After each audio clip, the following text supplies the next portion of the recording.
다 함께 자리에서 일어나셔서 경배와 찬양으로 1월 마지막 주일 예배를 하나님께 올려드리겠습니다.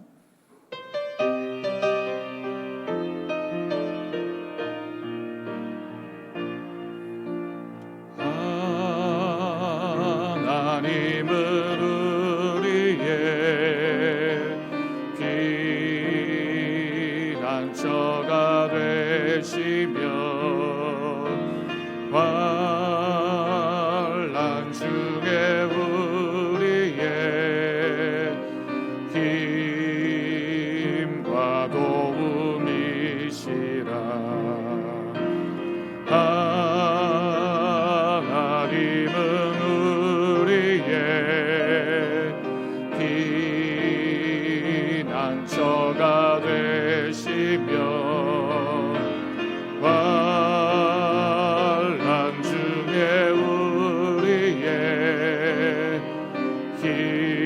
힘과 도움이시라.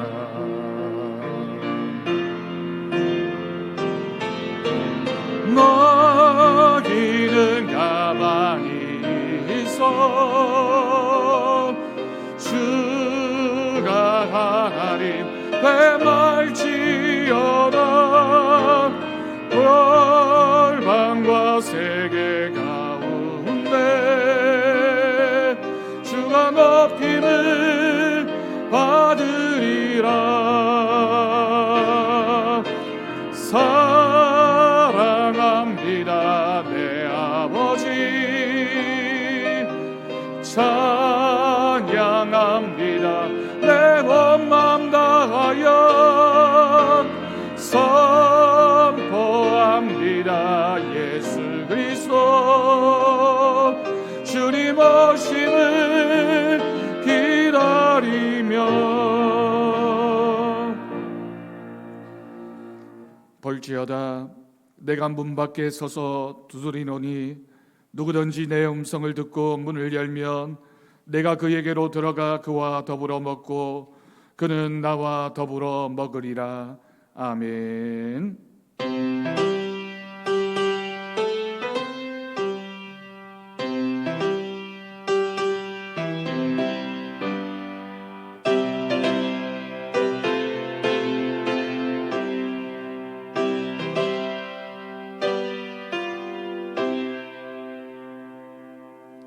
이 시간 우리들의 한 주간의 삶의 모습을 돌아보며 우리의 죄와 허물을 고백하는 기도를 드리겠습니다.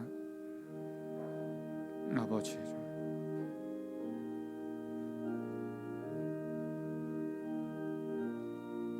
주님,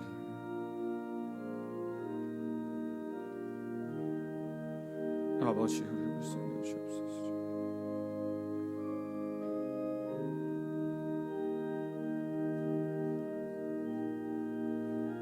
아버지,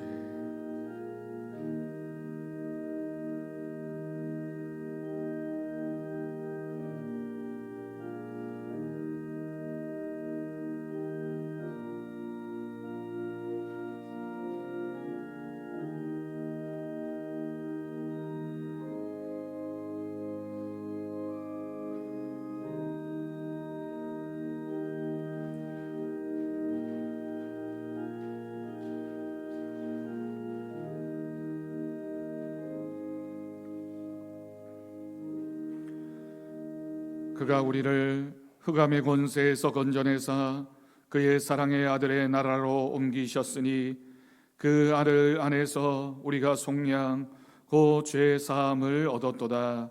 아멘. 사도신경으로 신앙 고백하시겠습니다.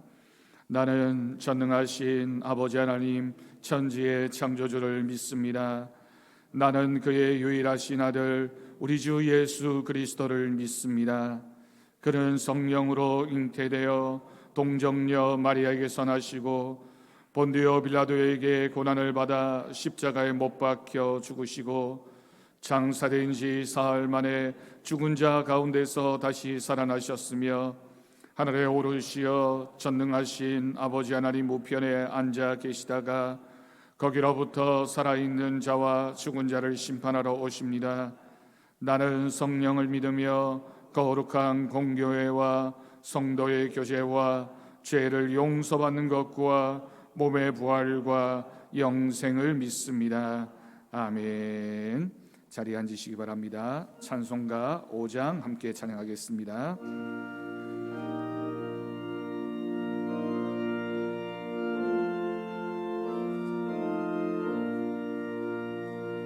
이 천지가 만물들아 복 주시는 주 여호와 전능 성부 성자 성령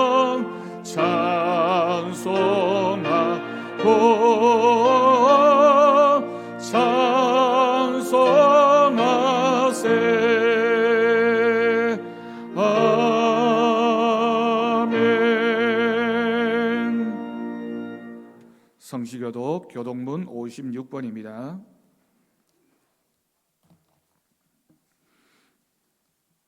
교독문 56번 시편 128편 성시를 함께 교독하겠습니다. 여호와를 경외하며 그의 길을 걷는 자마다 복이 있도다.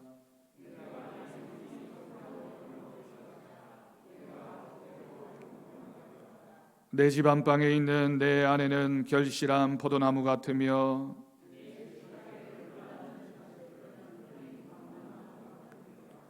여호와를 경외하는 자는 이같이 복을 얻으리로다. 너는 평생에 예루살렘의 변형을 보며 내 자식의 자식을 볼지어다. 아멘. 이 시간 정한열 장로님 기도하시겠습니다.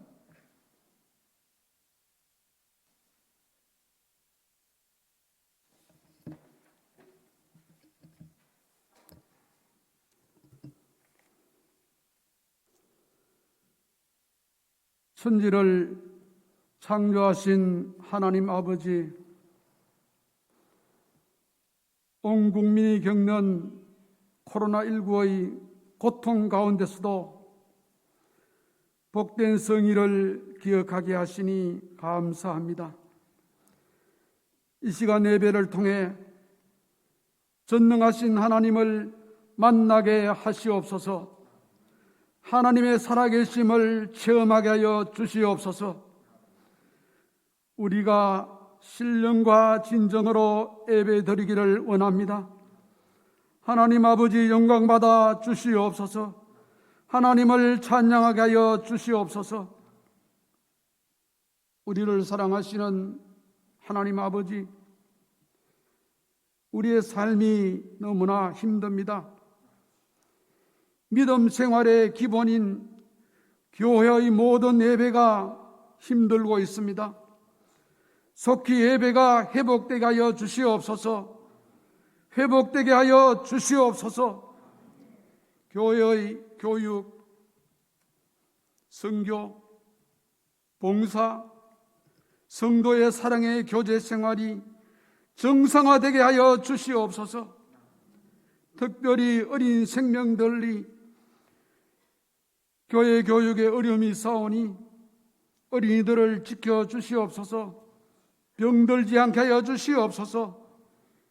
특별히 또한 믿음이 연약한 성도들, 소신자들, 주님 연약한 성도들을 지켜주시옵소서. 무너진 가정 예배가 회복되게 하여 주시옵소서. 가정에서 부모의 신앙교육이 계속되게 하여 주시옵소서. 우리 교회를 사랑하시는 하나님, 교회의 필요에 따라 피택된 주의 종들이 잘 교육받고 훈련하게 하여 주시옵소서. 하나님의 부르심에 감사로 준비하게 하여 주시옵소서. 능력의 아버지 하나님, 우리 삶의 현장에 오늘 또 힘들어하고 어려워하는 성도들이 너무 많습니다. 경제적으로 어려움을 겪고 있는 성도들의 기도를 들어주시옵소서. 일하기를 원하는 자들에게 일자리를 허락하여 주시옵소서. 육신의 질병으로 아파하는 자들을 치료하여 주시옵소서. 치료의 강선을 비춰 주시옵소서. 하나님이 아니고는 고칠 수 없사오니 하나님 우리를 지켜주시고 병든 자들을 치료하여 주시옵소서. 영육이 강건하여 힘을 얻게 하여 주시옵소서. 스트레스 받는 상황이지만 말씀으로 이기게 하여 주시옵소서. 우리들의 문제를 우리가 해결하려고 애쓰지 않게 하여 주시고 하나님께 간절히 구하고 찾고 두드리며 하나님의 응답받게 하여 주시옵소서. 우리가 부르짖어 기도할 때에 선한 길로 인도하여 주시옵소서. 우리의 인생의 연약함을 불쌍히 여겨주소서. 육신의 어려움으로부터 구해 주시옵소서. 이 시간 말씀을 전가하실 목사님께 성령이 함께하여 주시옵소서. 목사님이 성령 충만하게 하여 주셔서 말씀을 전가할 때마다 능력이 나타나게 하여 주시옵소서. 우리 성도들은 생명의 말씀으로 우리가 받게 하여 주시옵소서. 말씀을 잘 듣고 깨달아 삶에 실천하게 하여 주시옵소서. 말씀의 은혜 받아 험한 세상을 복음의 능력으로 살게 하여 주시옵소서. 날마다 성령 충만하여 자신의 숨겨진 죄악을 자복하며 용서받게 하여 주시옵소서. 죄로부터 자유롭게 하여 주시옵소서. 그리하여 복음에 합당한 생활을 하며 우리의 행실을 보고 주의 복음이 증거되며 빛이 되게 하여 주시옵소서. 말씀으로 힘든 세상에 어려움들을 극복할 수 있도록 주님 도와주시옵소서. 자비로우신 아버지 하나님, 이렇게 거룩한 성의를 허락해 주셨지만은 이 시간 예배에 참석하지 못한 성도들, 가정에서 있는 곳에서 예배드리게 하여 주시옵소서. 이 시간을 기억하게 하여 주시옵소서. 우리 교회에 속한 성도 한 사람 한 사람 나고자 얻게 하여 주시고 다 함께 회복의 날을 기다리게 하여 주시옵소서. 만남의 날을 기다리게 하여 주시옵소서. 오늘 주의 이 복된 날, 우리의 환경과 여건이 믿음 생활하기에 좋은 환경으로 고쳐 주시옵소서. 예배 순서마다 은혜가 넘치게 하여 주시옵소서. 은총을 베풀어 주시옵소서. 어떤 환경 속에서도 우리를 지켜주시는 예수 그리스도의 이름으로 간절히 기도합니다. 아멘.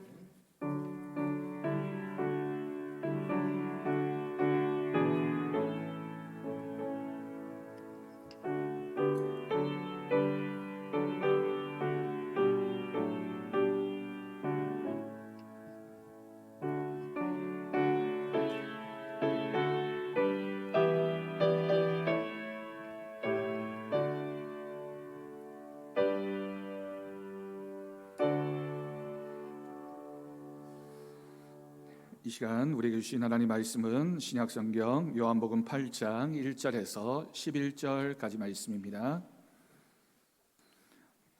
신약성경 158쪽이 되겠습니다.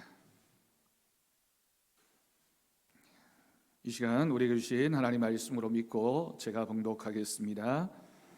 요한복음 8장 1절에서 11절까지 말씀입니다. 예수는 감람산으로 가시니라. 아침에 다시 성전으로 들어오시니 백성이 다 나오는지라. 앉으사 그들을 가르치시더니 서기관들과 바리새인들이 음행 중에 잡힌 여자를 끌고 와서 가운데에 세우고 예수께 말하되 선생이여 이 여자가 가늠하다가 현장에서 잡혔나이다. 모세는 율법에 이러한 여자를 돌로 치라 명하였거니와 선생은 어떻게 말하겠나이까. 그들이 이렇게 말하면 고발할 조건을 얻고자 하여 예수를 시험함이러라. 예수께서 몸을 굽히사 손가락으로 땅에 쓰시니 그들이 묻기를 맞이 아니하는지라. 이에 일어나 이르시되 너희 중에 죄 없는 자가 먼저 돌로 치라 하시고 다시 몸을 굽혀 손가락으로 땅에 쓰시니 그들이 이 말씀을 듣고 양심의 가책을 느껴 어른으로 시작하여 젊은이까지 하나씩 나가고 오직 예수와 그 가운데 섰는 여자만 남았더라. 예수께서 일어나사 여자 외에 아무도 없는 것을 보시고 이르시되 여자여 너를 고발하던 그들이 어디 있느냐 너를 정죄한 자가 없느냐 대답하되 주여 없나이다. 예수께서 이르시되 나도 너를 정죄하지 아니하노니 가서 다시는 죄를 범하지 말라 하시니라. 아멘. 이 시간 송은성 성도 하나님 앞에 찬양 올려드리겠습니다.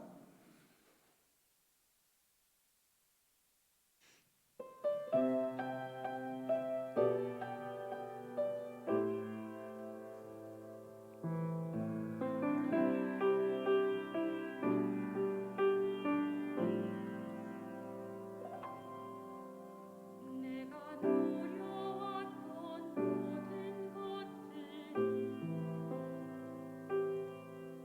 내가 지나왔던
은혜로운 찬양 하나님께서 기뻐 받으실 줄로 믿습니다.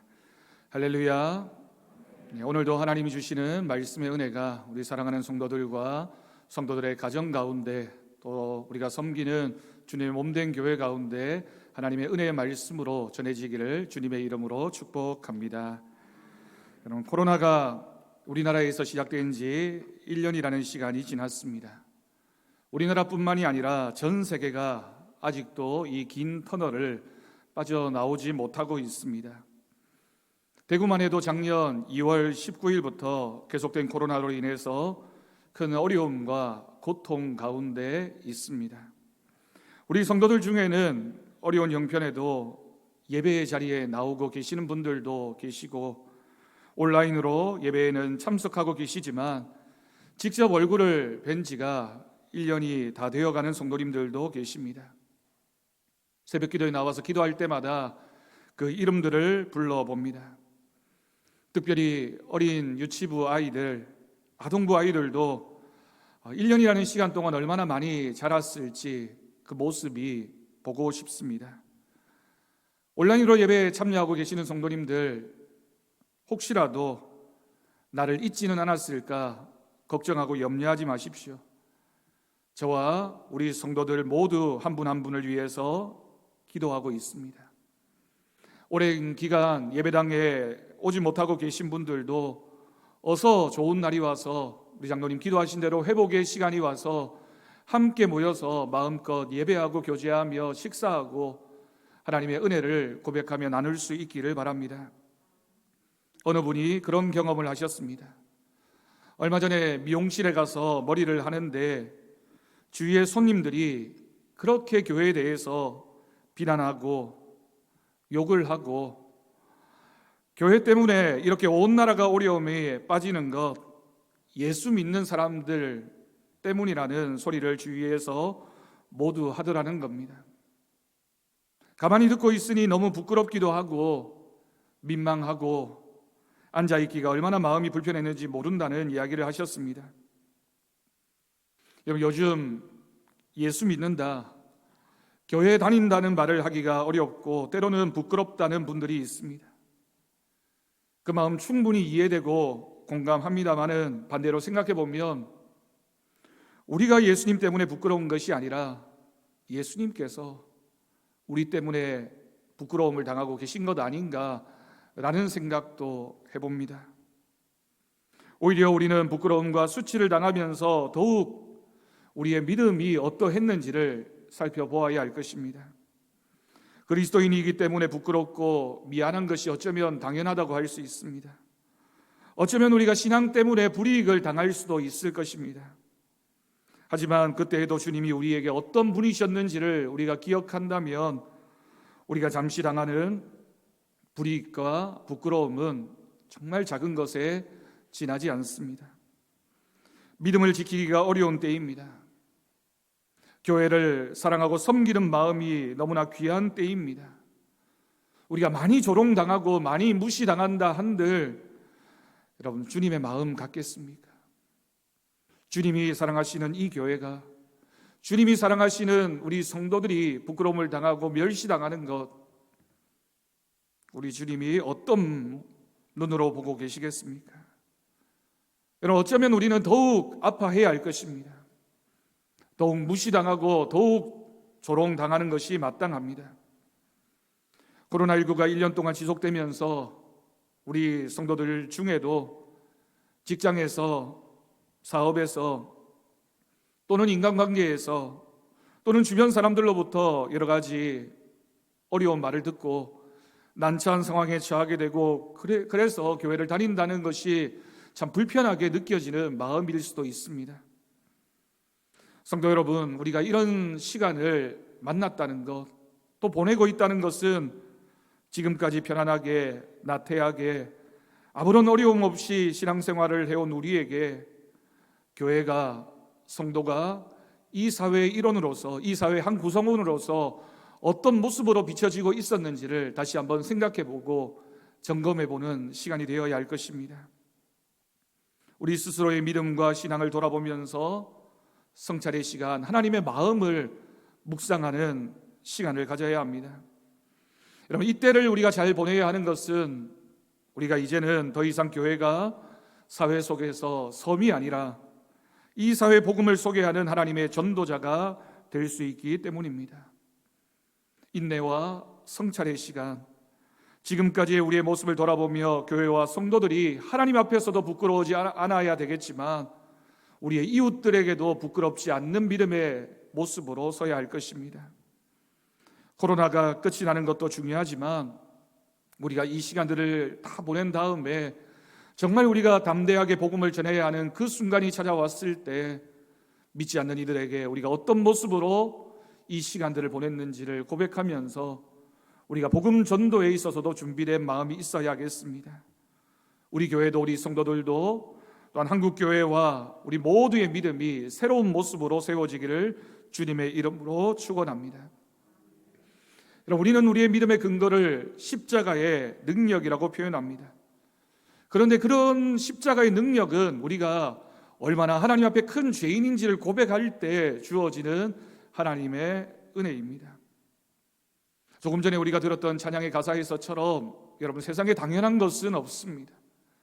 당연하다고 생각했지만 그것이 은혜라고 고백되어지는 것, 그것이 바로 십자가의 능력입니다. 그래서 우리는 우리에게 스스로 질문해 봅니다. 우리는 하나님 앞에 얼마나 큰 죄인이었습니까? 우리는 자신이 죄인임을 깨닫고 있습니까? 내가 십자가의 능력을 아는 사람인지 내가 예수님을 만난 사람인지를 알려면 한 가지 질문을 던져오면 분명하게 깨달을 수 있습니다. 여러분은 지금까지 살아오면서 여러분보다 더 악질인 사람을 본 적이 있습니까? 정말 저 사람만큼은 내가 어떤 마음을 가져도 용서할 수 없다라는 그런 마음으로 바라본 사람들이 있었습니까? 만약 지금도 우리의 마음속에 그렇게 생각나는 한 사람이 있다면 우리는 아직 십자가의 능력을 알고 있는 것이 아닙니다. 십자가를 바라보면서 눈이 뜨여진 사람은 누구도 자기를 의롭다고 생각하지 않습니다. 남을 정죄할 수가 없습니다. 예수님께서 누구의 죄 때문에 십자가에 달려 돌아가셨습니까? 죄인이었던 우리를 위해서, 죽을 수밖에 없었던 우리를 위하여 죽으셨습니다. 나보다 더 세상에 죄인인 사람이 없고 나보다 더 악질인 사람이 없다라는 것을 깨달을 때, 그것이 우리의 믿음의 고백이 되어질 때 십자가의 능력이 주어지게 됩니다. 예전에 저에게도 용서되지 않는 한 사람이 있었습니다. 그 사람 때문에 내가 얼마나 당했는지를 생각하면 힘들었습니다. 얼마나 아파했는지를 생각하니 용서가 되지 않았습니다. 오랜 시간 그 얼굴을 떠올리는 것이 힘들었고 다시 보고 싶지 않았습니다. 어떤 때는 정말 가능하다면 그 사람을 향해서 돌이라도 한번 던져봤으면 좋겠다라는 악한 마음을 품은 적도 있었습니다. 그런데 여러분, 그렇게 생각하는 동안에 제가 더 병들어가고 있었고 하나님 앞에 손해보고 있었고 저의 영혼이 아파하고 있다는 것을 깨달았습니다. 미워하면 마음이 잠잠해지는 것이 아니라 미움을 가지고 있기 때문에 더 큰 미움이 생겨나게 되는, 더 고통당해야 되는 모습을 발견하게 되었습니다. 여러분, 사도 바울도 예수님을 영접하기 전에는 스스로 의로운 사람이라고 생각했습니다. 그래서 그가 예전에 내가 어떤 사람이었는지를 빌립보 교회 성도들 향해서 기록하면서 자신을 이렇게 소개하고 있습니다. 빌립보서 3장 5절과 6절 말씀을 보면, 나는 8일 만에 할례를 받고 이스라엘 족속이요 베냐민 지파요 히브리인 중에 히브리인이요 율법으로는 바리새인이요 열심으로는 교회를 박해하고 율법의 의로는 흠이 없는 자라. 여러분, 이 문장을 한마디로 표현한다면 나는 당신들보다 의로운 사람이었다, 나는 대단한 사람이었다라고 하는 자부심이 드러나고 있는 표현입니다. 자신이 가지고 있는 기준으로 예수님을 믿는 사람들을 판단하고 박해했습니다. 저 사람들, 악한 사람들, 하나님의 마음 모르는 사람들 내가 잡아 죽어야지만 내 의로움이 증거될 수 있을 것이라고 생각을 했습니다. 다메섹에 있는 그리스도인들을 잡아 죽이려고 다메섹으로 향했습니다. 그 중에 예수님을 만나게 됩니다. 부활하신 예수님을 만났습니다. 그리고 난 이후에 사도 바울이 했던 고백이 얼마나 절절하게 우리에게 들려지는지 모릅니다. 디모데전서 1장 15절 말씀입니다. 밑보다 모든 사람이 받을 만한 이 말이여, 그리스도 예수께서 죄인을 구원하시려고 세상에 임하셨다 하였도다. 여러분, 이 문장까지만 본다면 예수님께서 죄인들을 위하여 이 땅에 오셨구나, 저 죄인들을 위하여 구원하기 위하여 이 땅에 오신 분이 예수님이시구나. 그런데 여러분, 사도 바울의 고백의 결론이 무엇입니까? 죄인 중에 내가 괴수구나. 죄인들 가운데 가장 악한 사람, 악한 죄인이 나였구나라고 사도 바울이 고백하고 있는 것입니다. 사도 바울은 예수님을 만나기 전에는 자신이 의로운 사람이라고 생각했습니다. 예수님을 만난 후로는 자신을 죄인 가운데 가장 큰 죄인이라고 고백하고 있습니다. 여러분, 이것이 바로 십자가의 능력이며 자신의 죄를 고백한 사람, 십자가를 만난 사람의 고백입니다. 예수 믿기 어려운 유형의 사람이 세상에서 착하게 산 사람들입니다. 남들 보기에, 그리고 스스로 나를 보기에 나는 평소에 별로 거짓말도 하지 않고 선하게 살고 남에게 악하게 대하지 않았고 교통법규도 잘 지키고 남 보기에 별로 부끄러울 것이 없다라고 생각하는 사람은 예수님을 믿기가 어렵다고 합니다.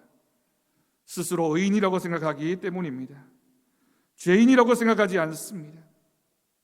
그러면 복음을 영접할 기회를 잃어버리게 되는 것입니다. 사복음서를 읽을 때마다 그런 생각을 했습니다. 왜 예수님께서 바리새인들을 그렇게 미워하셨을까? 바리새인들의 어떤 모습 때문에 예수님께서 바리새인들을 책망하셨을까요? 예수님 당시의 바리새인들은 세리와 창기와 죄인들을 판단하고 정죄했습니다. 세리는 하나님 앞에서 너무나도 부끄러운 자신의 모습을 보면서 하나님, 저는 죄인입니다, 저는 죄인입니다 라고 고백하는데, 바리새인들은 그 세리를 향해서 하나님, 저 세리처럼 살지 않게 해주셔서 감사합니다, 저 세리 같은 죄인이 되지 않게 해주셔서 나는 의인이라서 감사합니다 라고 기도했습니다. 예수님이 그 모습을 미워하셨습니다. 예수님이 보시기에 바리새인들은 세리보다 더 큰 죄인이었습니다. 여러분, 왜 더 큰 죄인일까요? 자신이 죄인이라고 한 번도 생각하지 않은 그 사람들도 죄인입니다. 여러분, 세상에는 두 종류의 죄인뿐입니다. 자신이 죄인인 줄 아는 죄인과 죄인인 줄 모르는 죄인이 있을 뿐입니다. 우리 주변에도 이런 바리새인의 영성을 가진 사람이 얼마나 많은지 모릅니다. 겉으로는 경건하고 말씀도 많이 알고 교회 봉사도 열심히 합니다. 그런데 그 마음에 바리새인과 동일한 마음이 있습니다. 저렇게 나쁜 사람이 있나, 저렇게 믿음 없는 사람이 있나, 다른 사람에 대해 끊임없이 판단하고 비판합니다. 때로는 새벽기도 열심히 나오고 봉사도 열심히 하고 예배도 빠지지 않고 말씀도 열심히 읽는데 늘 그 눈은 다른 사람의 실수나 다른 사람의 불성실이나 다른 사람의 믿음 없음을 바라보는 데는 너무나도 빠르고 열심인 그런 눈입니다. 때로는 목회자를 향해서도 그런 눈을 거두지 못할 때가 있습니다. 그러나 여러분, 저나 여러분들이나 예수님 보시기에 우리는 다 같은, 정말 다 같은 죄인들입니다. 가장 큰 죄인은 저 교도소 안에 있는 사람들이 아니라 이 자리에서 예배드리고 있는 우리들이 더 큰 죄인이라는 사실을 우리는 고백할 수밖에 없습니다. 여러분, 오늘 본문 말씀에는 가늠하다가 현장에서 잡혀온 한 여인이 기록되어져 있습니다. 누가 봐도 이 여인은 죄인입니다.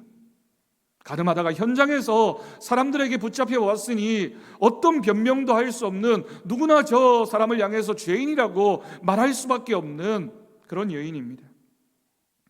율법에 의하면 가늠한 여인은 어떻게 하라고 했습니까? 오늘 본문 5절 말씀에도 기록되어진 것처럼 말씀을 보면 돌로 치라고 기록되어져 있습니다. 죽이라는 겁니다. 죄를 지었으니 그에 합당한 대가를 치르는 것이 어쩌면 마땅하다고 할 수 있습니다. 그런데 이 장면에서 이상한 것이 몇 가지 있습니다. 죄를 지은 여인은 있는데 상대방 남자는 보이지 않습니다. 왜 사람들은 또 이 여인을 데리고 재판장에게 가고 제사장에게 가서 이 여인을 벌해야 되는데 예수님에게 데리고 왔을까요? 예수님이 그런 재판관이 아니신데 말입니다.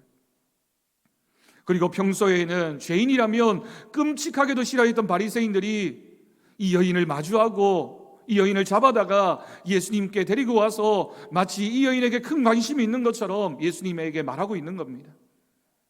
평소에는 가까이 하는 것조차도 거리끼 하고 내가 어떻게 저 여인과 같은 공간에 있을 수 있느냐라고 생각했던 그 바리새인들조차도 가늠하다가 현장에 잡힌 그 여인과 함께 예수님 앞에 나와왔습니다. 이해되지 않는 부분입니다. 남을 정죄하는 일에 열심을 내고 있습니다. 남을 죽이는 일에 마음을 다하고 있습니다. 이런 서기관들과 바리새인이 질문합니다. 예수님 어떻게 하겠습니까? 예수님은 이 질문에 대해서 어떻게 대답하셨습니까? 본문 7절 말씀을 보면 이 사람들이 거듭거듭해서 예수님에게 대답을 재촉합니다. 예수님은 이 사람들에게 대답하셨습니다. 너희 중에 죄 없는 자가 먼저 돌로 치라고 말씀하셨습니다. 여러분 생각해 보십시오. 그 현장에 죄 없는 사람은 누구입니까? 누가 봐도 가장 큰 죄인은 잡혀온 여인이겠죠. 당연히 그 여인이 벌을 받아야 된다라고 생각을 했습니다. 하지만 예수님의 질문 앞에서 자신의 모습을 돌아본 사람들은 저 여인도 죄인이지만 나도 죄인이구나 라는 사실을 인정하게 됩니다. 발각되어진 죄인과 아직 발각되지 않은 죄인, 숨겨진 죄인이 한 자리에 있었던 것입니다. 인간은 누구나 그 둘 중에 하나의 모습으로 살아가고 있습니다. 예수님의 이 말씀 앞에서 누구나 죄인일 수밖에 없음을 알게 된 것입니다. 9절 말씀을 보면 예수님의 이런 말씀 앞에서 사람들은 양심의 가책을 느끼게 되고 어른부터 젊은이까지 현장을 떠나게 됩니다. 그리고 오직 예수님과 이 여자만 그 자리에 남게 되었습니다. 여자에게 묻습니다. 다른 사람들은 어디에 있느냐? 나도 너를 정죄하지 않겠다. 그 자리에 죄 없는 사람은 예수님뿐이고 그 자리에 또 한 사람 죄 없는 사람은 용서받은 이 여인입니다. 죄 없는 두 사람이 남은 겁니다. 예수님은 당연히 원래부터 죄가 없으신 분이고 또 한 사람 죄 없는 사람은 용서받은 죄인의 모습으로 이 자리에 있었습니다. 여러분, 우리는 어떤 죄인입니까? 아직도 누군가를 정죄하고 판단하면서 용서받지 않은 죄인의 모습으로 살아가고 있는 우리들의 모습입니까? 아니면 예수님께 나와서 내 죄를 용서받은 죄인의 모습으로 살아가고 있습니까? 아직도 우리는 여전히 마음의 돌을 들고 있지는 않습니까?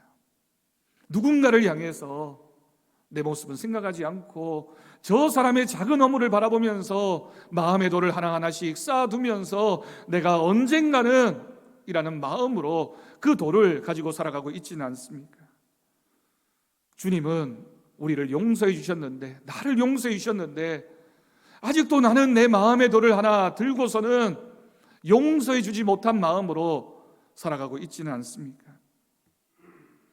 예수님을 만나면, 예수님을 진짜 만난 사람은 다른 사람들에게 가지고 있었던 그 마음의 돌을 내려놓아야 합니다.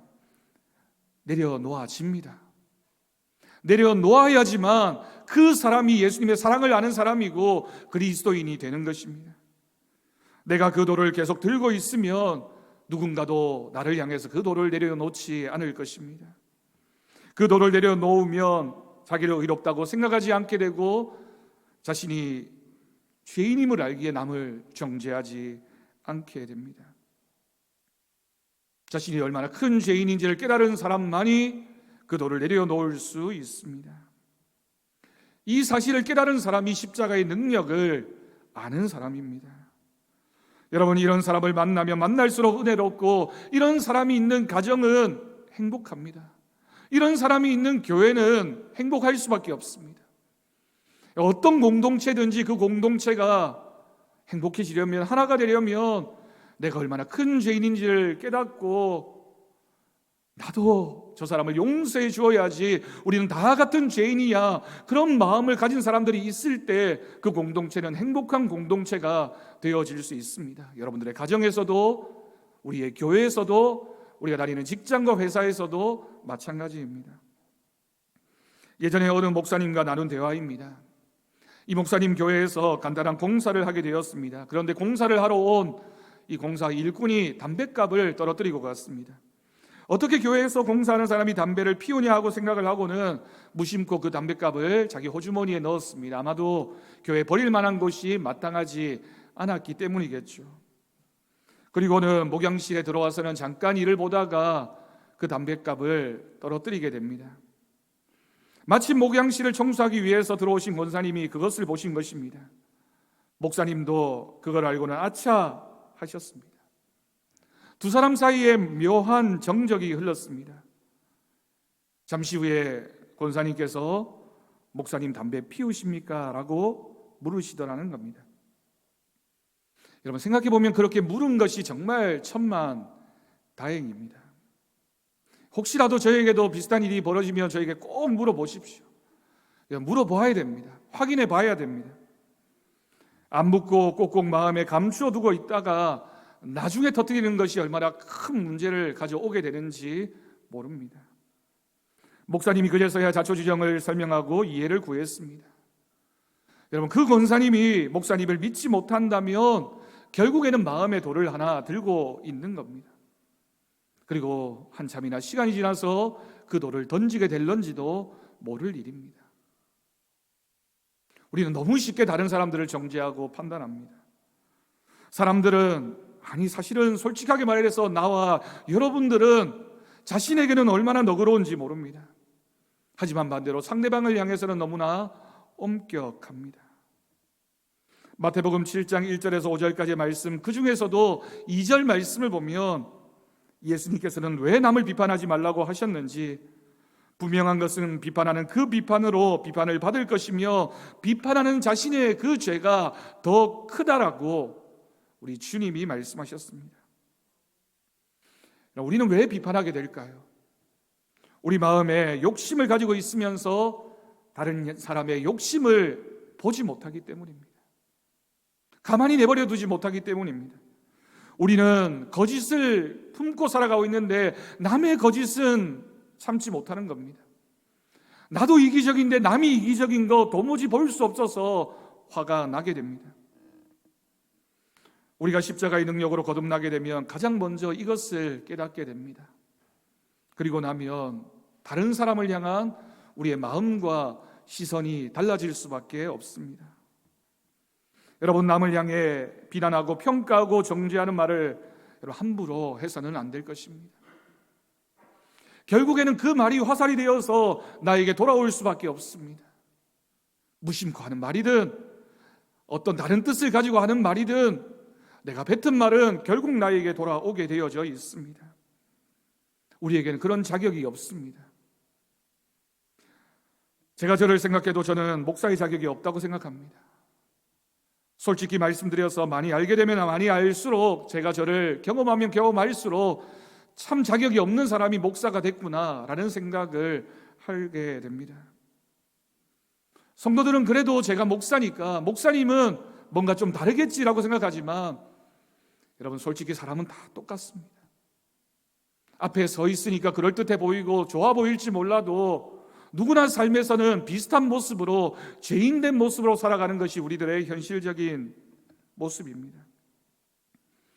하나님 앞에서 감히 목사라고 불릴 만한 자격이 없음을 고백하게 됩니다.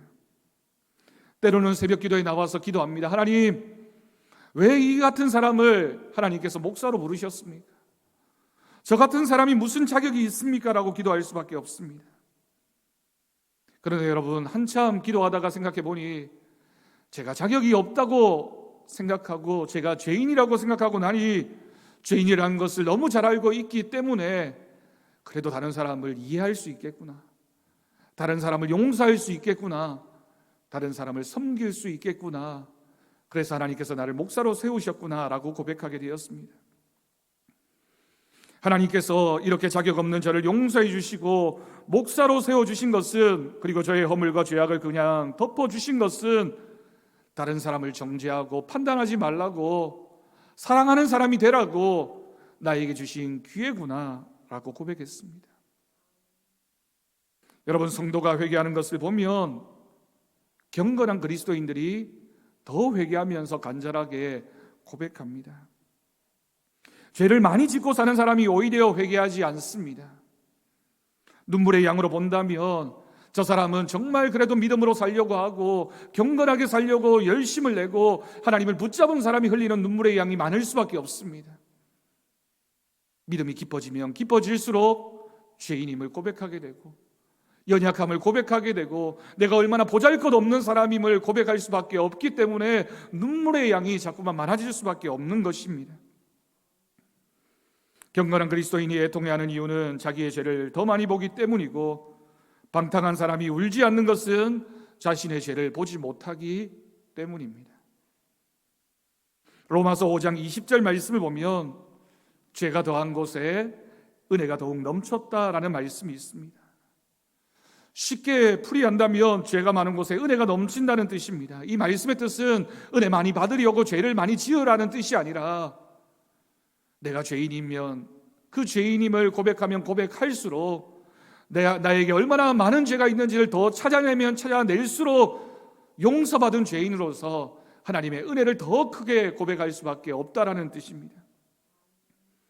그래서 여러분, 우리가 내 죄를 더 많이 고백할수록 하나님의 은혜가 더 크게 느껴질 수밖에 없습니다. 주님 주시는 은혜가 풍성하려면 우리가 죄인인 줄을 더욱 깊이 고백하고 깨달아야 합니다. 그리고 마음에 돌을 내려놓아야 합니다. 결혼해서 얼마간 살 때는 두 사람 다 모든 것이 예쁘고 사랑스럽습니다. 밥을 좀 못해도, 코를 좀 골아도, 청소 자주 안 해도, 이래도 예쁘고 저래도 서로 예쁘게 보이는 것이 첫 번째 마음입니다. 그런데 그 기간이 지나면 어떻게 되던가요? 요리를 변함없이 잘하는데도 밉고, 코를 골면 더 밉고, 이렇게 더러운 사람이라 어떻게 사나 후회가 되고, 이래도 밉고 저래도 미운 것이 사람의 마음입니다.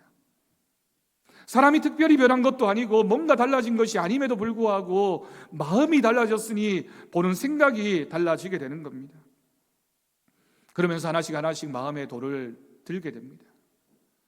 그 돌을 던져버리면 모든 것이 끝이 나게 되는 거죠. 가장 가까운 사이인 가족들끼리도 여러분 얼마나 많은 마음의 돌을 쌓아두고 살아가고 있는지 모릅니다. 부모도 자식을 향해서, 자식도 부모를 향해서, 형제들끼리도, 친지들끼리도, 성도들끼리도, 우리가 만나는 사람들을 향해서 겉으로는 괜찮은 듯 보이고 겉으로는 잘 지내는 것 같은데 하나씩 하나씩 돌이 쌓이다 보면 그 마음의 돌이 던져질 때가 있습니다. 여러분, 지난 한 주간 여러분들 마음의 돌을 몇 개나 만드셨습니까? 십자가의 능력은 나를 용서해 주신 주님의 은혜인 동시에 나도 누군가를 용서해 주는 사람으로 살게 되는 것입니다. 오늘 말씀을 우리가 함께 들었습니다. 이제는 결단해야 합니다. 우리 마음의 돌을 이제 내려놓읍시다. 이제 내 가까이에 있는 누군가에게, 정말 내가 싫어했던 누군가를 향해서, 용서하기 싫었던 그 사람들을 향해서 들었던 돌을 이제는 내려놓아야 할 때입니다.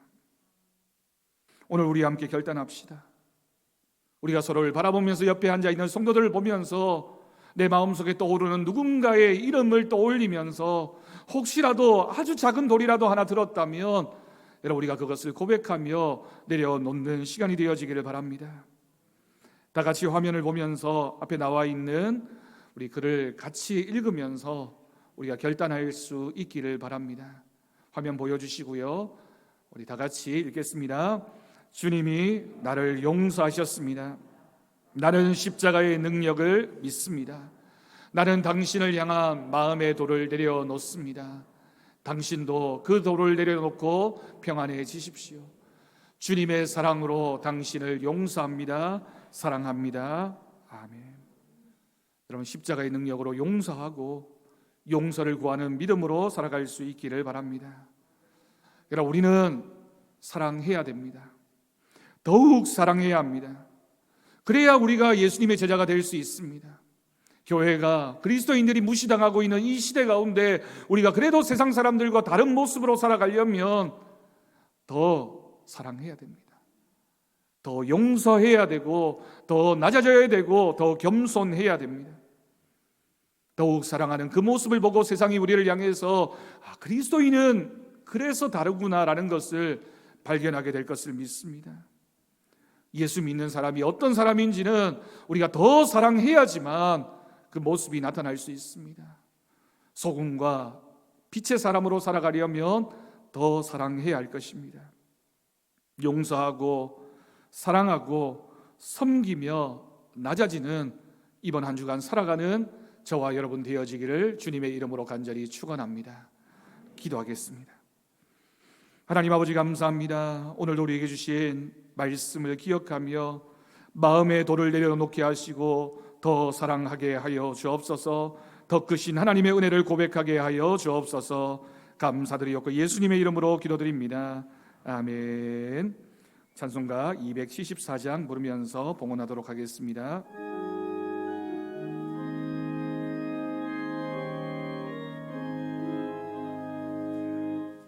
나 행한 것 죄뿐이니 주 예수께 비옵기는 나의 몸과 나의 마음을 깨끗하게 하옵소서.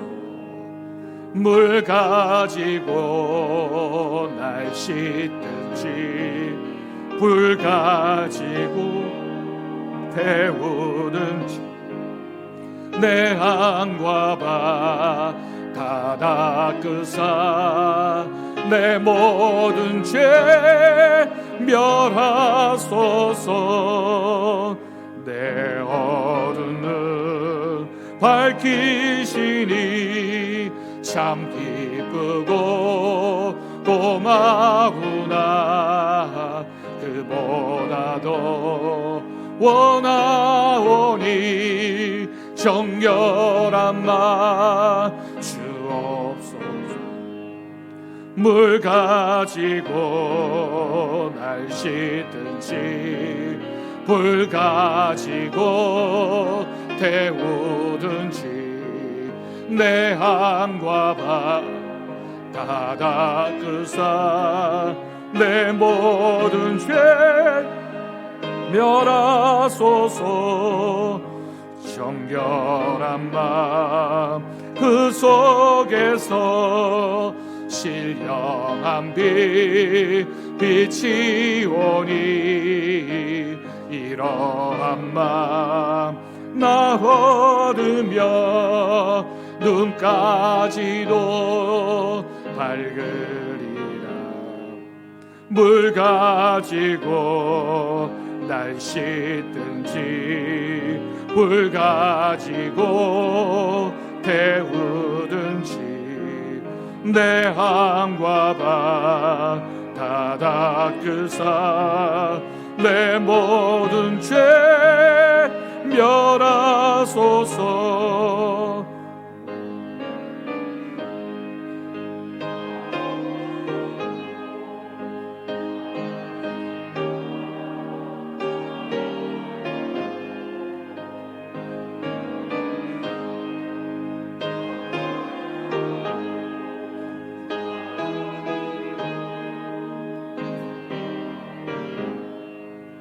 물 가지고 날 씻든지 불 가지고 태우든지 내 안과 바 다 닦으사 내 모든 죄 멸하소서. 기도하겠습니다. 하나님 아버지 감사합니다. 오늘도 우리를 귀한 예배의 자리에 불러주시고 주님의 전에 나오며 우리의 마음과 정성과 우리의 삶의 전부를 하나님 앞에 드립니다. 11조 예물을 드리며 주일 헌금과 감사 예물과 여러 가지 목적의 헌금을 드린 귀한 손길들을 주님께서 기억하여 주옵소서. 그 하는 일들과 가정과 기도하는 기도의 제목마다 응답하시고 채우시는 하나님의 은혜가 있기를 간절히 원하옵나이다. 혹받치지 못한 손길 위에도 동일한 은혜를 내려 주옵시고, 이 예물이 사용되어지는 곳에 주님의 복음이 전해지게 하시며 교회 같은 들이 세워져가는 믿음의 열매가 맺히게 하여 주옵소서. 감사드리옵고 예수님의 이름으로 기도드립니다. 아멘. 우리 옆에 계신 분들과 축복하며 인사하겠습니다. 주님 안에서 사랑하고 축복합니다. 늘 주님의 은혜가 풍성하게 넘쳐나기를 바랍니다. 우리 교회 소식 주보를 통해 전해드리겠습니다. 예배 안내입니다. 코로나19의 방역을 위해서 늘 협조해 주셔서 감사드립니다. 당분간 정규 예배 외 모임은 제한되고 온심표 운영도 잠정 중지하고 있습니다. 5인 이상 사적 모임 금지, 마스크 착용, 식음료 취식 금지, 교회 외부 모임 참석 금지 등 방역 수칙에 여러분 꼭 준수해 주실 것을 협조 부탁드립니다. 2부 예배가 마치는 대로 본당에서 예결산을 위한 공동의회로 모이도록 하겠습니다. 공동의회 후에 소모임실에서 당회에 모이겠습니다. 내일은 우리 2월 1일 월삭 새벽 기도회가 있는 날입니다. 우리 총회에 속한 우리 모든 교회들이 전국적으로 매월 1일 월삭 새벽 기도회는 코로나19의 회복을 위한 기도회로 함께 모이게 됩니다. 여러분들 꼭 기억하시고 내일은 새벽 기도회에 오셔서 함께 기도하는 시간이 되었으면 좋겠습니다. 그리고 월삭 새벽 기도회에는 온라인을 통해서도 인터넷에 유튜브에 올려지게 됩니다. 혹시 참석하기 어려운 분들은 가정에서도 하루 중에 시간을 꼭 내셔서 새벽 기도회의 말씀으로 또한 기도의 제목으로 함께 기도하는 시간이 되어지기를 바랍니다. 기부금 영수증 그리고 2020년 주보 제본 오늘까지 사무실로 신청해 주시길 바랍니다. 2021년 강당꽃 섬김 게시판에 기록해 주시길 바랍니다. 교회 일람 추가 내용을 여러분 확인해 주시고요. 기도 제목입니다. 코로나 상황을 넘어서 모든 것이 일상으로 돌아가는 은혜가 있을 수 있도록 비전 50년 우리 교회가 더욱 은혜로 충만한 교회가 되어질 수 있도록 환자들과 어려움 당하고 있는 분들을 위해서 교회 학교와 청년들을 위해서 계속해서 기도해 주실 것을 부탁드립니다. 우리 김종덕 장로님 가정에서 우리 강단 헌화하셨습니다. 이 시간은 우리 2021년 기도 카드를 제출하도록 하겠습니다. 우리 반주해 주시고 준비해 오신 분들은 우리 교역자들에게 내주시면 되겠습니다.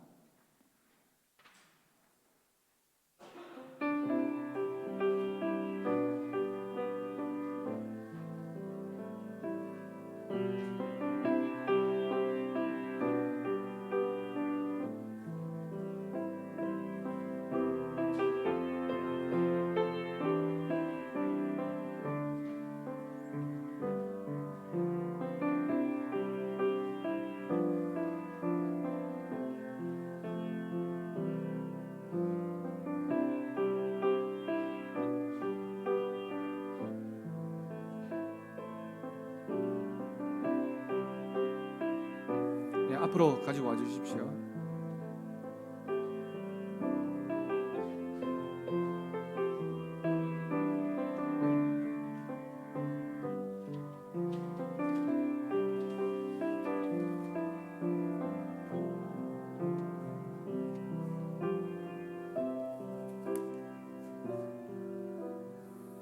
가만히 보니 깜빡하신 분들이 많으신 것 같습니다. 기도에 욕심을 좀 내셨으면 좋겠어요. 담임 목사가 새벽마다 여러분들 기도 카드 보고 기도해 주겠다고 하는데 나는 기도 필요 없습니다. 이렇게 얘기하시는 분들은 그런 분들은 없으시겠죠. 깜빡 잊으신 걸로 이해를 하고 오늘 집에 가시기 전까지 꼭 적으셔서 우리 뒤에 교역자에게 제출해 주셨으면 좋겠습니다. 제출하고 가실 거죠? 꼭 부탁드리겠습니다. 우리 다 함께 자리에서 일어나셔서 나는 믿네 우리 찬양하시고 축도로 예배를 마치도록 하겠습니다.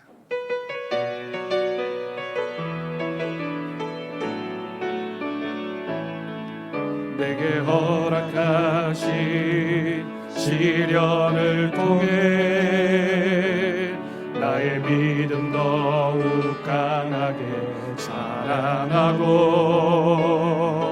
험한 산과 골짜기 지나는 동안 주께 더 가까이 나를 이끄시네.